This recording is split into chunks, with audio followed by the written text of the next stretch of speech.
Hello everyone, I am Archit Katare Dwarkesh Pradhankar. and we welcome you to the Social Crusaders podcast series. And today we have with us a very special guest, Sir Ronak Sutaria, who is the founder and CEO of Respire Living Sciences. Sir, please correct me if I'm wrong. No, that's correct. Yeah. Yes. So yeah, we have actually come to know about you through IIT Bombay CSU, that is the Center of Urban Sciences and Engineering. We saw a very old photo of yours on the website, but later on, when we searched about you on LinkedIn, we actually got the latest photo, and Yeah. that's how we came to know that yes, this is Yeah. the same guy who's done his masters from New Jersey Institute of Technology, and Yeah. then I've come to IIT Bombay. Mm. And we were quite intrigued by the fact that you have done a lot of research from the very beginning in IoT and machine learning. From the very beginning, you were in the computer science field. Mm. Uh, and so, your vision towards a better environment and the quality monitoring device, that is Atmos, that you are building right now, that you have built right now, and also it's in the process of distribution. So we want to know about it a bit more through you. Sure. So you want to know about the IoT work and those aspects, right? For the environmental space. Yes, sir. Yeah. So, yeah, I mean, essentially, I did my master's in the US. I mean, I have an undergraduate from Bombay University itself in computer engineering. And then I worked in Bangalore for a while. And then I went to the US and did my master's. And that's a little bit where I got introduced to things like sensor networks and sensors and IoT kind of things. So more from the routing protocol perspective. So one of the advisors for my thesis was involved in low powered routing.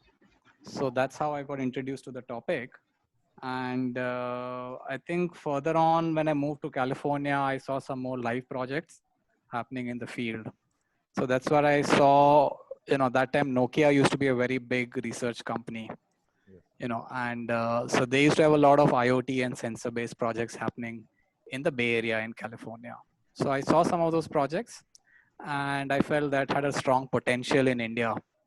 So that's kind of what I picked up when I came back to India. I started working in IoT. But the environmental space is more like I stumbled into it. It was not a very planned activity. I had started with the agricultural space and applying IoT to the agricultural domain. And that project, took a long time to take off the ground. But in the meantime, I got involved with a journalism project and the IoT activities there took off. So to answer your question, the primary fundamental belief here is that data can play an important role in day-to-day decision making. So that was the reason why I got involved in building IoT devices, especially for the environmental sector, is to bring real-time data into our daily decision making and making that kind of technology available in a very affordable way. So, people who have very basic technical skills. So tomorrow, if let's say your grandparents want to understand about air quality, we should be building technology which, people like your grandparents or my parents would be able to use on daily basis, and it should be useful for them. So it should be very simple and it should be very affordable. So people in low income houses should also be able to afford this kind of technology. So that's the thought process. So it's basically for industry as well as for the citizens. Yeah, it is. It has a lot of scientific applications. So we work extensively on scientific research projects related to air quality with a lot of high-end aerosol and air pollution research labs. We also interact with the industry and we also provide it to community and citizens. So actually, in turn, you're actually then generating even more data. Yep. Like for the big data things to work, like we have much more data by this method, and then we can eventually use it for other purposes like climate protection and pollution and stuff like that, that greenhouse pollution and stuff. So what I actually want to ask you, you mentioned the product is made so that it caters to someone who does not even know much about technology. So my question to you is, what is air quality monitoring and how do we as normal citizens benefit from it? So See, air quality monitoring, you know, at its simplest terms is essentially about understanding what is it that you're breathing. You know, that is something which all of us are doing every single minute of every single day. Nobody on this planet is not breathing right now. So the fundamental thing behind this technology is, you know, to use science and technology to understand what is the quality of the air that we are breathing, because there are all kinds of sources which introduce pollution into the air. You know, you sometimes may smell like, okay, there is some, you know, food lying, let's say 10 feet away from you, and if it is rotting, then you can tell, you know. But if something is burning, then also you can smell it. Sometimes there will be some particles which you may not be able to smell, or you may not be able to see at all, but they continue to remain very harmful. And these kind of Aerosols.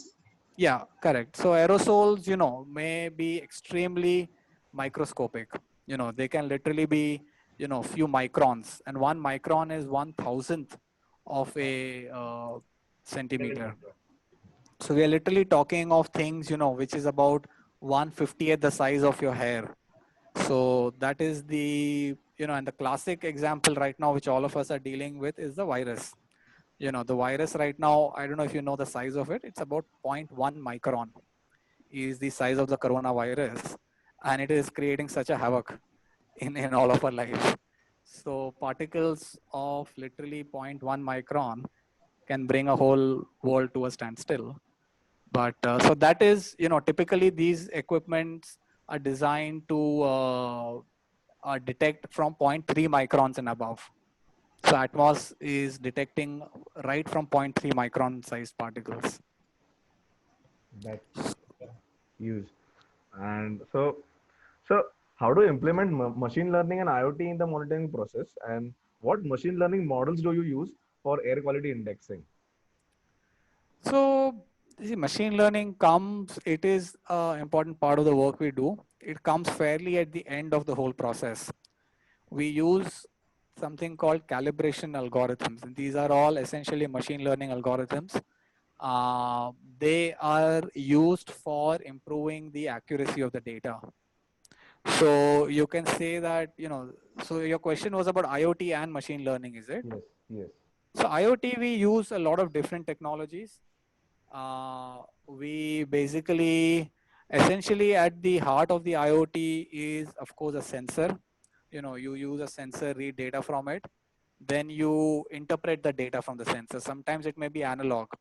So we have certain sensor like ozone or nitrogen dioxide sensor and all, which give data in millivolts. So, and then you have to convert that analog data. So I don't know which engineering stream are you guys from? We both Mechanical are from engineering. Which one? Electrical engineering, and he's from mechanical engineering. Electrical So and you use a mechanical. transducer, right, to change the voltage. So yeah, Uh, we use something called, we have an electrochemical sensor. So okay. maybe at least the ECE guys would know that there is a very So simple, I had a subject on sensors, so you would have yeah, had a subject, right? So what yeah. happens is that, you know, there is an electrolytic sensor in which there is an actual chemical substance inside the sensor.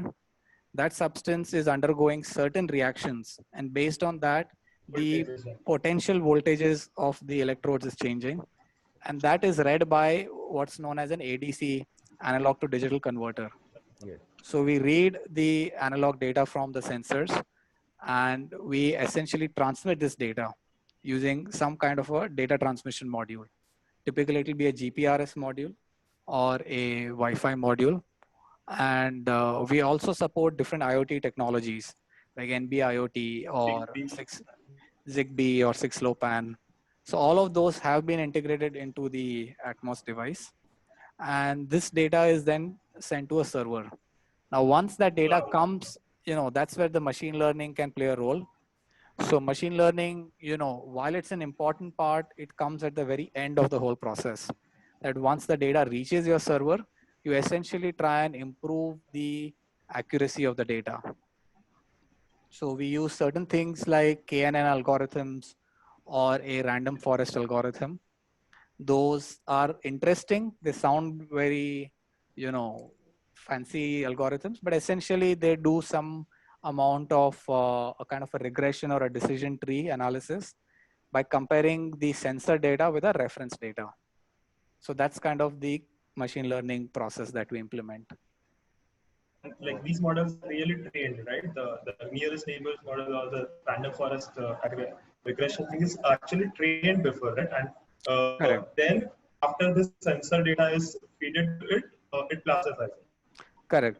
That's correct. So there is a training phase where these equipment are kept to a government standard approved equipment. Data is collected from both the monitors, and the model is trained. So one more question that I had, sir, was I saw this on the Atmos website. It said that no need of Wi-Fi. Like if you have it, it's good. No need of Wi-Fi. Our devices come with GPRS and GSM pre-installed. So is it like a SIM card thing that goes inside the device, and is the user charged for it, or is there a monthly subscription thing by Atmos itself, like by the server, where the cloud charges it? So these are prepaid. I mean, these are SIM cards. Yeah. So to answer your question, there is a SIM card in some of our devices, and the SIM card is like any other SIM card that you put in your phone. It could be a prepaid or a postpaid SIM card. And we have an arrangement with Airtel and Vodafone where you can pay for the whole year. So you make a single payment of 50 rupees a month. So, you can just pay 6,000 rupees and you're covered for the whole year. So that's all just billing related aspects. So the server doesn't get involved in this. This is directly between the telecom company and the SIM card. So we actually ship the boxes without a SIM card. You can just buy the SIM, put it in, and we have an arrangement with the telecom where they will insert the SIM. I mean, where you can insert their SIM. That is great. That is great pricing model actually for someone. That's typically, I mean, that's all telcos have these IoT and M2M plans. Okay. So you can just tell them that you're looking for an IoT SIM card. The SIM card looks the same, but it does not have any voice services on it. It has only data services on it.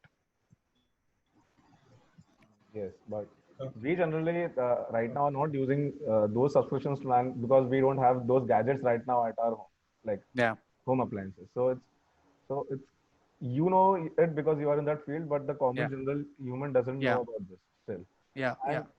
And so, what steps have you taken, considering the current foundation that you have? Have you taken any steps to bring this to detect coronavirus or in that direction? So we've done projects where this equipment has been used for testing the efficiency of mask, N95 mask. And TIFR is actually doing that project. So they took this equipment and they evaluated the performance, the efficiency. So you've heard of the N95 mask, of course. Yes. The 95 over there, actually the number, are you familiar with what that, so what that number means? Do you have an idea of what that N95 means? I don't have any idea. I guess it's 95% of a specific size particles are filtered. Correct. I guess. Correct. So it is basically 95% of 0.3 micron sized particles. So you basically, expose the mask to air, which has a good number of 0.3 micron sized particles. And then you know how much 0.3 micron it has before the mask was entered. And then you pass air through the mask and measure it on the other side of the mask. And you see how much filtration has happened. So if about 99% of the filtration has happened, then you can say it's an N99 mask. Otherwise, it's an N95 mask. So the Atmos is being used for that. The Atmos is also being used for measuring the efficiency of home filtration, or even in your office. I think if you're sitting in your college room, they may have an air filter in something called an HVAC system. You must have heard of the term HVAC. Yeah, the heating, ventilation, and air conditioning systems. And those systems tend to have filters inside them, which filters the air. So sometimes it cools the air, but sometimes it even filters the air. And you can measure the efficiency of the HVAC system using a device like Atmos. So you'll know how pure the air is inside your room. So that also, it has been used. So there are research groups, from Ahmedabad, from CEPT Ahmedabad, who've used Atmos for ICU air filtration systems. So they've taken the Atmos inside hospitals and ICUs and evaluated how clean is the air inside a patient's room. So it can be used for things like that. Ronak sir, there's this one thing that I wanted to ask you. Uh, how do you go about launching such a product? Like it's a great idea, a splendid thing, but how do you actually start marketing this product? Or how do you actually start gaining the capitals? And in the beginning, how the angel investors and the process? So we don't have any investors. Right now? We have no investors. I mean, it is a it's basically what you call a bootstrap startup. Basically, it means it's, generating its own revenue. We have 8 full-time people in the team right now, and all of them, get industry standard salary. But so essentially, the way this happens is, it begins with a clarity of thought from the founding team. So supposing you are starting a company, you of course need the technical skills. There is no replacing the core technical skills. You should also have some experience. I mean, there are of course, examples of university students starting. Facebook is a classic example, and there are examples of people who started companies out of campus. But more likely than not, you will need experience. So, initially getting at least 3 to 4 years of experience in the industry is always a good idea. There will be, of course, exceptional, 0.1% of cases where without experience, you can create a very successful company. But 99% of the times you need a reasonable amount of experience. So you, one, have, the technical skills. Second, you have, clarity of thought. Then what essentially is important, what worked for us, I had about 14, 15 years of experience before I started the setup. But you do need collaborators and partners. You're not going to be able to do this on your own. So one of the most essential things is working with other teams and other companies and identifying that early on. So we work with a large number of collaborators. Right now we have about 8 to 9 different collaborators, that we work with, and they will have complementary Research skills. collaborators, right? It Like could be Microsoft. research collaborators. It could be, communications teams. It could be people from journalism background. They are all, all of them that we collaborated with had a common goal of working on air quality. But many of them came with social sciences background. Some of them came with a health sciences background. And these are long-term collaborations that we set up. But that is very essential to bringing success, because doing a startup or launching a product is not like playing Sachin Tendulkar kind of innings. You are going to have to do a very joint work. So that's kind of essential in this work. So if I would ask you that Atmos is basically used for industrial purpose, or have you launched those that Atmos for residential use also, like for a society or for an individual house? Both. We have customers, who run. We have a tire manufacturer who's bought a number of Atmos for both their Indian and Middle East manufacturing facilities. So there are industrial customers. We also have defense colonies. We have a lot of housing societies who bought Atmos, and they just put it up near their playground so that their kids know what kind of air they breathe. So we have both kinds of customers. We have scientific research customers, we have industrial customers, and we have communities and citizens. And so if I, One thing, the yes, one yes, thing Archit, that I really liked about this thing was it is generating even more data for us data scientists. For people who really want this data to predict, like we still cannot predict the weather. If you saw the Mumbai rains like 3 or 4 days before, no one had any idea that like it would rain so heavily in those 2 3 hours. So we need more data for this. We need more data, and for like we don't care how much better algorithms we have. You do need data. Unless you have the data, you cannot actually really predict very accurate decisions, accurate predictions. So I think absolutely, I agree. I mean, you need to understand how the data is generated. You have to get into the details of the actual sensor side and the data engineering side. But yes, eventually, I mean, if you're going to implement prediction algorithms, you need a lot of data, and this does play. This helps in that. Yeah. Uh, so talking about like diverting a bit from the rest parallel living sciences, I want to ask you, what is your personal opinion on the fact that the environment is degrading and the pollution that is happening in Mumbai right now? So I think one core understanding that is required is that a lot of degradation, pretty much almost all of the degradation, is happening due to human interventions and human actions.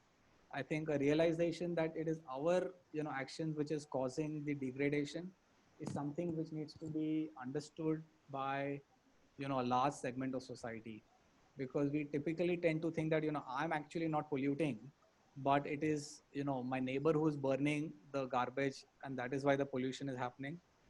But chances are that once you start looking closely, it is the car you are driving, it is it could be the amount A of refrigerator. yeah, you could be running your air conditioner all the time. There will be small actions which add up, and the more you start understanding your own carbon footprint, the better it will be. So the essential message here is that, and tomorrow you could be a part of a company. Let's say you join a manufacturing company making some kind of rubber products, plastic products. As you get more senior in your company, you can start evaluating and questioning the practices that are being followed, and are those environmentally sustainable or not. And that can only happen if you apply science and if you apply data to your questioning, because people typically don't want to just randomly throw questions. You have to have some Yes. scientific basis of asking a question. Yes, absolutely. And so based on the research that you have done so far in the field of air quality monitoring, uh, which section or which segment in the urban society is a lot more polluted? Like, is it the vehicle running on the streets, or is it the garbage, or which segment is it? So there are a lot of scientific studies done. These kind of studies are typically known as source apportionment studies, where they identify or they apportion the percentage to different sources. So as you correctly said, vehicles and vehicular emissions tends to be a pretty significant amount. And in urban neighborhoods, it will typically be between 25 to 30% of your air pollution will be from vehicles. Um, the second significant component will be industrial emissions and small scale factories. If you travel on the Chembur Vashi link road, you will see a huge number of small uh, facilities, or even in the Dharavi area where they do Yes. leather tanning. In the night, when you will drive around that road, you will see small chimneys. There'll be something air coming out, and that's typically pollution. So there is industrial emissions, there is vehicular emissions. In cities, in North India, one big component will also be from the power plants. So you look at Delhi, it has, I forget the exact number, but close to 15 to 20 power plants surrounding, and these are all coal-fired power plants. So Yes. they burn coal to generate electricity, and that tends to be a very significant source of pollution. A big component also in small towns is from chulas, where people burn solid wood. You and I most likely are using LPG cylinders, Yes. but that's not Electric gas. what most of India is using. Only 35 to 40% of India uses LPG cylinders. There is still a big part of India which does not use LPG to cook, and that tends to be a big source of pollution. Yes. So basically, you had tweeted something about the Mumbai rains 2 days back, and Mm. I read the article and said sometimes in Mumbai or in Maharashtra there is a drought and then there is a flooding. So and even BMC, they have been pumping a lot of water outside, and it's not helping, because I think that is a temporary solution to the problem. But we need to look at at a long run, where the article has also mentioned of building better catchment areas or harvesting facilities. And so, what do you think about the upcoming Mumbai? What plan should it make? So I think the flooding in Bombay is a very recurring problem, Yes. and it requires, you know, both. It requires an engineering solution also. So to begin with, we need good quality mechanical engineers getting involved in understanding how stormwater drains, work. So right now, you may or may not know the size of the drains that are in Bombay. It might be a good idea, but essentially what happens is, Bombay's drains are very, very old. Most of the drains in Bombay are more than 100 years old. And I don't know if you know, but we have around 2,500 kilometers Okay. worth of stormwater drains. Now, to re-engineer some parts of it, there is a long-standing project which had started in late 1990s. Maybe before you were born, that project might have started, and it's called the Brimstone project. They have been attempting to, increase the size of the drains in Bombay from 25 millimeters per hour capacity to 50 millimeters per hour capacity. Now, increasing the drains is one part of the solution, you know, because the rains now that we get continuously, you know, is a lot heavier in a much shorter period. So we never used to get this kind of 300 kind of rain in a matter of 6 hours. It's extremely high by any standard. It's considered violent levels of rainfall.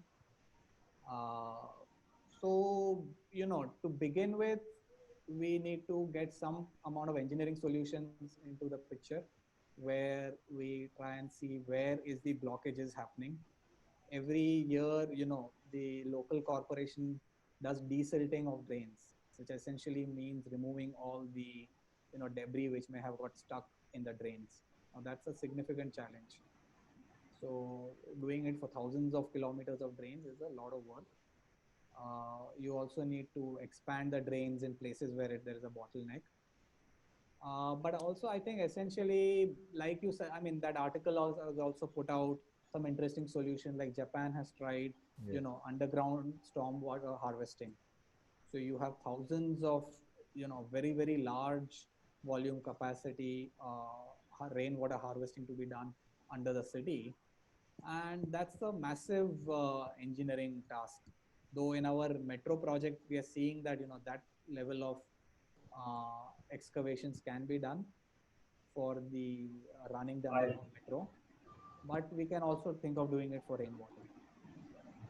So at one point of time, do you feel that Mumbai is getting a bit used to the fact that it rains heavily and it floods every year, and so solutions have still not come because, as you said, Japan has incorporated the underground stormwater harvesting, and projects like these to undertake right now in Mumbai are difficult, or let's say during the COVID situation, it's not financially uh, possible.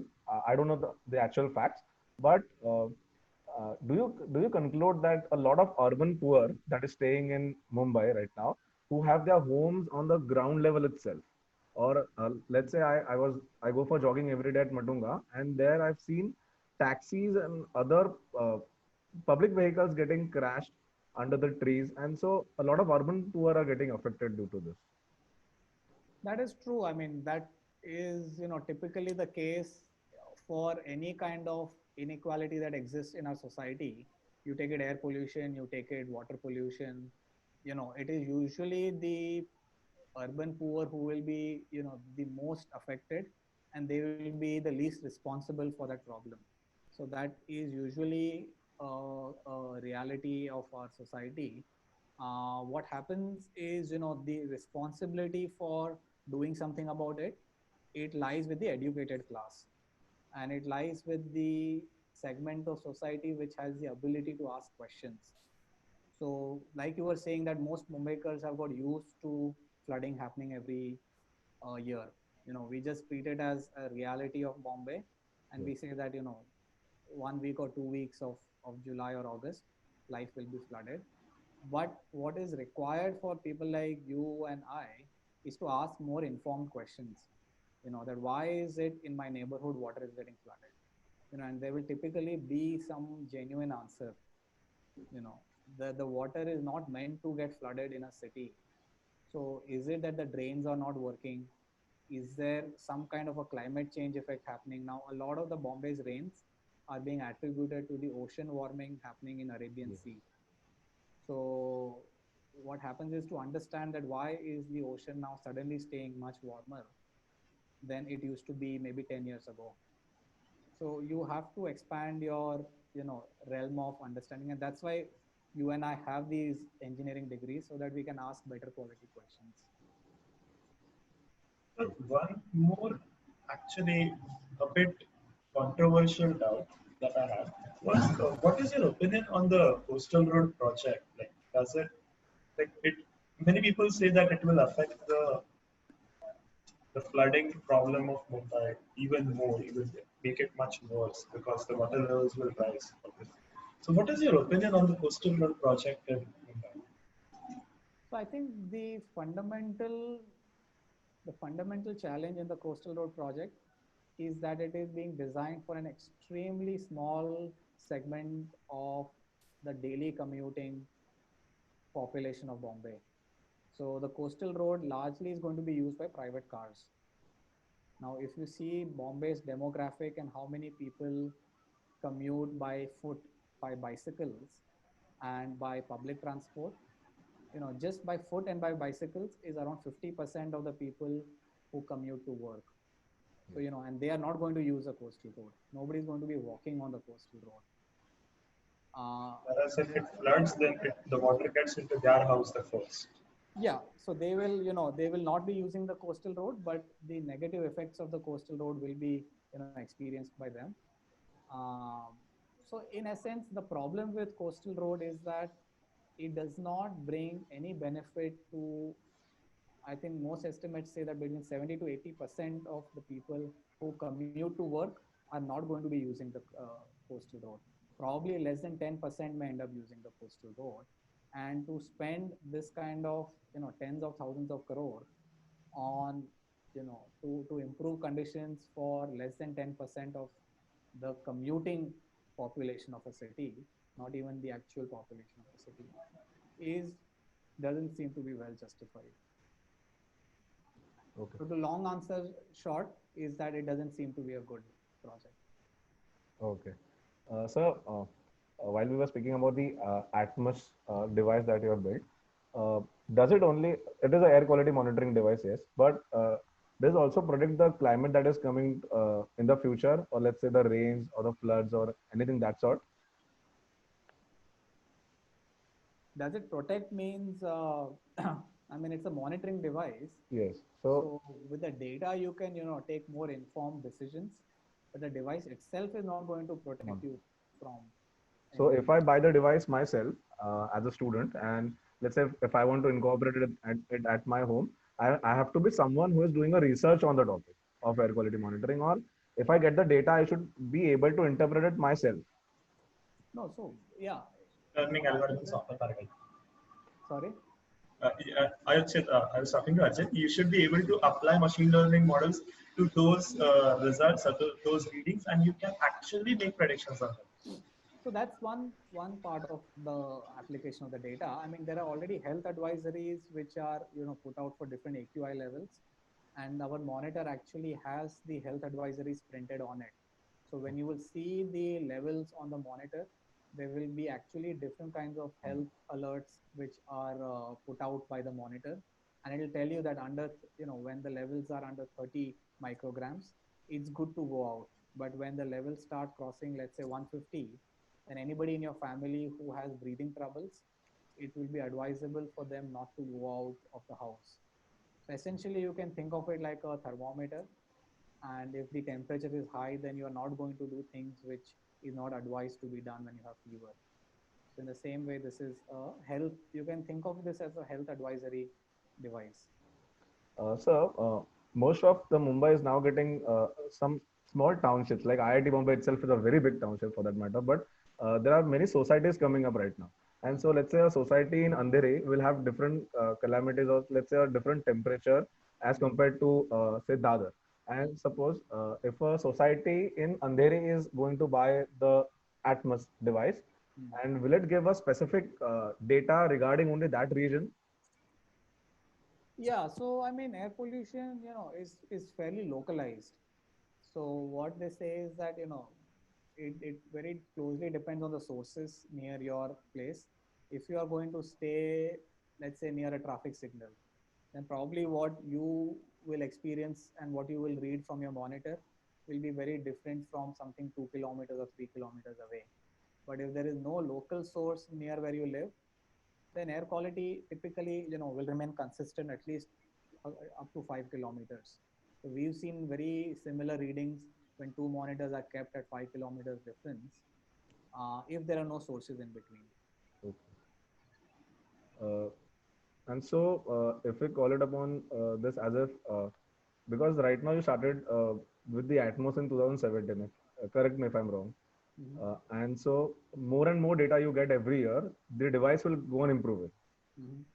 So, let's say 5 years down the line from now, the device can be a lot more localized Mm-hmm. with the data. Is it right? When you say device will be localized, means what? That means it can give more data pertaining to only my location. So let's say if I'm asking my security guard that is it right to go right now outside with my grandparents or my parents, they'll tell you, no, it's not good. You're in Parallel, it's not good. Go somewhere else. Yeah, correct. So I mean, the advisories are very relevant to that immediate area where the monitor is installed. But we have the dashboard where we have a big data server, and on the big data server you have data coming from about 300 locations in India right now, and including about 30 locations outside India. So we have monitors in a South African mine, or we have some monitors put up by schools in Sweden. So while you on your own device will get data only for your location, when you put it on the map and you analyze the larger map, you can look at their conditions across the country. Okay. So, what would be the plans for, like, what would be the future plans for the company? I like my exact question would be: do you plan on integrating this product with the ecosystem? Do you plan on making an ecosystem of products like the Atmos along with it, the air quality? That is the air quality monitoring system, RT, real-time air quality monitoring system. Would there be some kind of let's say some weather predictory service, or would there be do you plan on making an ecosystem out of it? I cannot just say. No, it's a good question, and there are definitely plans to add, make an ecosystem. We already have APIs for our product, and so let's say you are an app developer. We don't have a mobile app, but if you want to be an app developer and you want access to the Atmos API, we give it. We give it to different people. If you are a commercial company, then there will be a fee to it. If you're a student project, we give it for free. So in that sense, there is an ecosystem already existing of Atmos users who use all these things. So, and we also, our hardware is suitable for integrating with different sensors.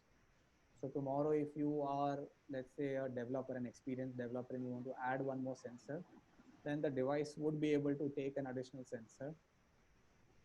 I mean, this is a custom device. It's similar to an Arduino environment, but the entire device has been, built in a custom manner. But yeah, to answer your question, definitely, and there is going to be multiple lines of products also. So air quality is just one product. Tomorrow we may get into, just measuring, let's say like a hospital's air quality, indoor air quality. There might be different activities we may do over there. So there will be more things involved both on the hardware side and on the big data side. Okay. So, are you not you're not running out of time right now, right? It's okay if we I ask. think there's another 10 minutes we can talk, 5 to Okay. 10 minutes. So, a business-related question that I would like to ask you, that this is a very niche market, or let's say a cult that will follow air quality monitoring, and not everybody will want to buy a product. Yes. So, how did you find your segment? How did you find your market segment? On for a product-based company like this, which serves a specific kind of segment of the society, how do you find your segment at the first place? So that's also a good question. And I think my experience has come from working in research labs. I have worked in a number of different research labs. So the first, space that we explored was providing this to different research labs because I knew how they work and I knew what kind of things they wanted. So there is a reasonably decent scientific research lab community who want this kind of equipment. But that's a very small, niche market again, because they can make do with a relatively, you know, difficult device to use. It doesn't have to be like your Apple Watch or your iPhone. It can involve a large number of configuration, but because it's a research community, they'll end up doing that. Uh, but typically, I think so. For us, research community followed by people who are anyway doing a lot of air quality work was the initial target. There are some other companies who knew how to do consumer selling, and they started selling to large number of people on Amazon. And we have not done that because we are not good at consumer selling. So you Okay. need experience in doing different kinds of market selling, and we had experience in one kind, and we've done that. Other people have sold it on Amazon. When you do on Amazon, you have to build your backend systems very well, because tomorrow when a device comes back for repair, you need to repair it and send it back and things like that. So So a typical question that I would like to ask you, I'm a mechanical engineer and a lot of my friends love designing and they design a lot of products. Or let's say if you want to make a case for Atmos, durable case for Atmos, or let's say anything that sort, and they design it, they manufacture it. Now, these sort of things cannot be listed on Amazon or let's say any other e-commerce website because no one is going to buy them. So we have to reach out to the industry personally who wants them. And so at this scale, at this stage, how one should reach out to the industry because there are so many and there's a lot of work there. So I think if you have made a mechanical product, and you want to reach out, I think in today's age, frankly, what you guys are doing on, I think this goes on YouTube or I don't know where, but typically I would say, your first bet is to uh, start putting out some information about it on Twitter, LinkedIn, YouTube. And those, we get 50% of our sales from Twitter. We put information on Twitter. People, read those data. They look at our product, and I would say, frankly, half of our sales is happening through Twitter and LinkedIn and LinkedIn. But you have to do it in a very focused way, targeted way. But those are the best platforms to put out. Put out small ads on Google. India has that India Mart portal, which is very yes. very effective. So I think there is enough room to get you off the ground through these means. And you can always tag, supposing you made something related to air quality, and if it's a good product, then tag people like us, and we will retweet it. And we may have thousands of followers, so they will see it. So as long as your product is good, you've done something credible, then people in the industry are typically very helpful. We got retweeted by researchers at IIT Kanpur, and that got our work seen by a lot of people. Uh, like yours is a very research oriented lab, as you said. And so a lot, where do you focus more on? Is it inclined towards marketing right now or is it inclined towards research more? So now we will start. So I mean, typically, you can start with doing a lot of marketing and sales and then do research, or you can do research and then do marketing and sales. We've first done our research end of the work, and now we are definitely going to focus a lot more on the marketing and building partnerships, because we found that it's best to connect with people who are in the space. So, so to answer your question, now we will be focusing on getting the connections done for this, but we continue to invest in research a lot. So half our team has a research background. Okay. So for everyone who is watching the podcast, just look at the way that he has been working in the field for so long. And now at this point of time, he has started telling the world that yes, I'm making it and it's it's what I'm serving for. And uh, and there are LinkedIn is kind of an organic reach for many of us who are trying to reach out to other people. Do you think so? That organic reach is important, or just paying a lot of heavy fees for to other marketing agencies and doing it? I think there's enough organic traction you will get. I mean, it all depends on the quality of your product and the experience that customers have with it. And if the experience is good, then people will talk about it. And I've found that, frankly, I mean, most people are fairly good at heart, and you have to go with that. That they will do good things for you, and very few 1% of customers actually don't have good intentions. 99% will have good intentions in working with you. So work with them. Build good products. Do, that is what I would say, because this is largely an engineering community. I would say get involved, get your hands dirty. Don't stay on the sidelines of product development. Get involved in product development, make a lot of different kinds of products. We made 4 products before Atmos was launched. We had an agricultural soil monitoring product. We had a disease prediction product. None of those took off. And this product took off after doing IoT for 5 years before it actually launched.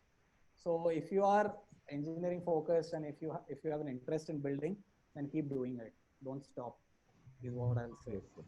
And the first 10 years, you have to get your hands dirty. Don't try to become a manager in the first 5 to 10 years. You have your whole career to be a manager. So remain an engineer for a good 10 years, then you will make a very good manager. That's a pro tip, I must say. Yeah. It's very motivational. Not Okay. people would always usually tell you other things like manager बनने के लिए देखो try करो try. Yeah. No, you have 50 years to stay a manager. So it's a good idea to spend the first 10 years being, because your career is going to be at least 60 years long. Yes. So We both are placed in a core electrical and mechanical jobs right now, and excellent. I would For the encourage same you to company, go by the deep way. into the topic, and master and perfect your engineering side of the knowledge, because that is going to last you a long time. yes, but masters right now is quite common, but at the point where you did, it was not that common because going to New Jersey to do it.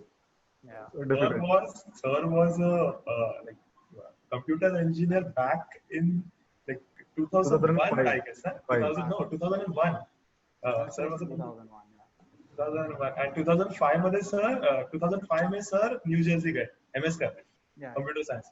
तो back then MS कौन करता था तभी. Lot of यदि people. BTech हो गया मतलब बहुत बड़ी बात है. No, so not बहुत lot of people. Not our parents are from like they did MS, obviously. My father himself is from Sardar Patel College of Engineering, but he never did MS because not many people have that research-oriented mind and the flexibility at that point of time. Yeah. And also, I think that after you did your masters, there was a economic recession in 2009, where in India there was. by that time त्यावेळी सरांची job नाही गेली. I was checking your LinkedIn profile. At that time, you were employed.